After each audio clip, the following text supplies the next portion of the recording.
আমার মন মেজাজ একদমই ভালো নাই। কারণ হচ্ছে তুমি না আমাকে ঈদে গরু কিনে দিছো, না আমার খাসি কিনে দিছো, না আমার ঈদের বাজার করে দিছো।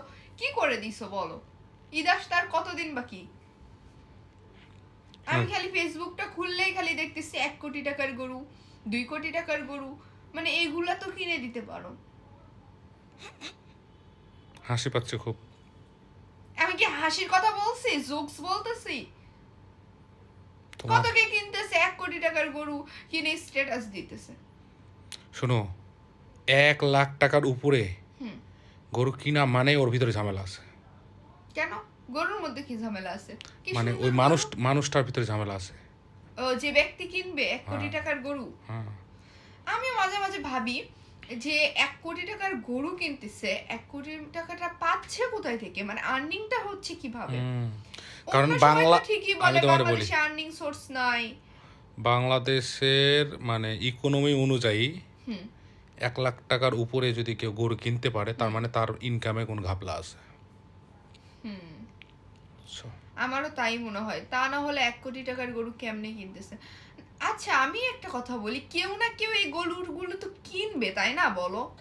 আমি তুমি না কিনি, কেউ না কেউ তো কিনবে।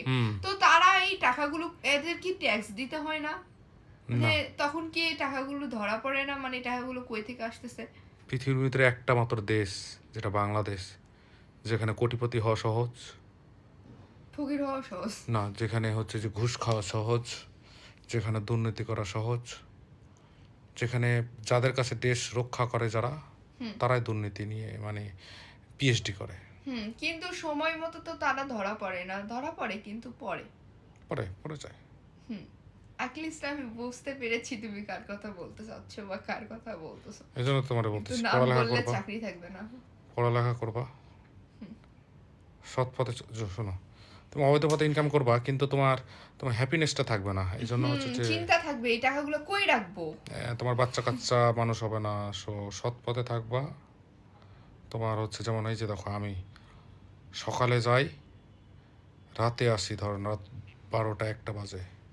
মানুষ মনে করে এই যে আমি মানে যে দেশ পরিশ্রম, বিদেশ ঘুরি। হ্যাঁ যে মানে যে পরিশ্রমটা করি, আমি এর চাইতেও বেশি ডিজার্ভ করতাম, এর চাইতেও আমি বেশি মানে, কিন্তু পারি না।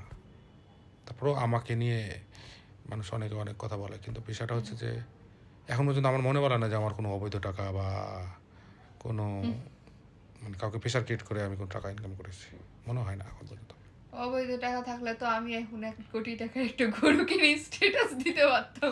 না, গরু তুমিও কিনতে পারবা, তুমি গরু কিনাটা না, আমিও কিনতে পারবো, ধরেন 10 লাখ টাকা একটা গরু কিনতে পারি, কিন্তু কিনাটা কোথায় কে এটা দিবে? একটা বিলাসিতা হয়ে যায়। মানে 10 লাখ টাকা দিয়ে একটা গরু কেনার দরকার কি ভাই?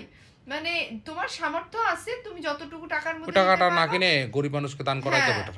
মানুষকে শো অফ করার জন্য এত টাকা দিয়ে গরু কেনার আমার কাছে মনে হয় অ্যাটলিস্ট কোনো মানেই নাই। দিতে হবে যদি তোমার সামর্থ্য থাকে। আবার কুরবানি তো সবার জন্য ফরজ না, যাদের সামর্থ্য আছে, পর্যাপ্ত পরিমাণে টাকা আছে তাদের জন্যই। তো এটা মানুষ দেখানো, কুরবানি দিয়ে শুধু শুধু মানুষ দেখানো, টাকা এত টাকায় গরু কিনতেছি বা এত টাকায় ইয়ে কিনতেছে, মানে এটা আসলে গ্রাম অঞ্চলেও হয়ে থাকে। মানে কে কার থেকে বেশি দামি গরু জবাই করতেছে, মানে সরি কুরবানি দিতেছে, এই ধরনের মানে একটা ইয়ে থাকে, মানসিকতা থাকে। সো যাই হোক, সবাইকে একটা কথাই বলবো, মানুষ দেখানোর জন্য কোনো কিছু না করে কোনো কিছু যদি করতে হয় নিজে থেকে করুন, নিজের আর্নিং যতটুকু সেখান থেকেই করুন, অ্যাটলিস্ট ভালো দেখাবে।